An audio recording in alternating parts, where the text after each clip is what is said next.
And many organisations in the South have been recognised.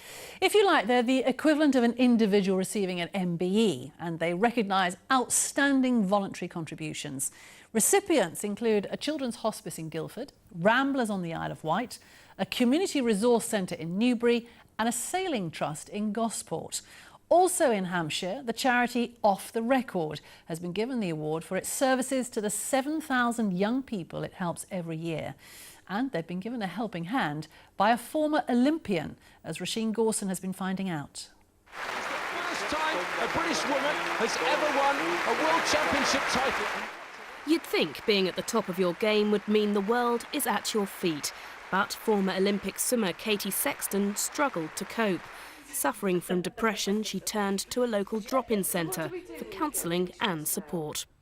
I found that I'd sort of hit the bottom and a bit sceptical about counselling, but I can talk about it quite happily, so other people that I have counselling, and, you know, it's not such a stigmatised thing as it perhaps once was.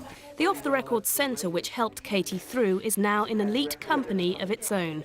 Thanks to a nomination from this man, its volunteers have been given the Queen's Award for voluntary service.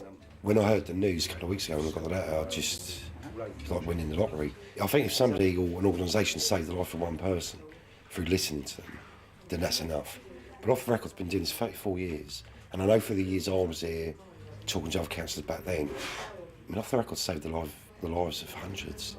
You know it's going to, ruin your friendship, and then they don't... Off the Record has been providing free counselling and support for young people in Portsmouth and Havant since the 70s.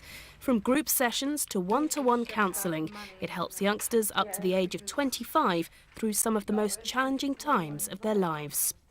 I wasn't myself at the start, and coming here and talking to someone that don't know my family, it's bringing me back to myself slowly, and it's making me feel good again. It actually took a lot off my shoulders because I could say more to the counsellor than I could to my family. Tens of thousands of people have turned their lives around thanks to the volunteers at Off the Record, but funding is tight. As you know, the local government has been reduced in terms of its funding to charities, so we need to turn this into real positive help for us. As charities across the country struggle to make ends meet, it's hoped the award will bring this one an added bonus. Roisin Gorson, BBC South Today, Havant. And congratulations to all those organisations in the South who've won Queen's Awards today.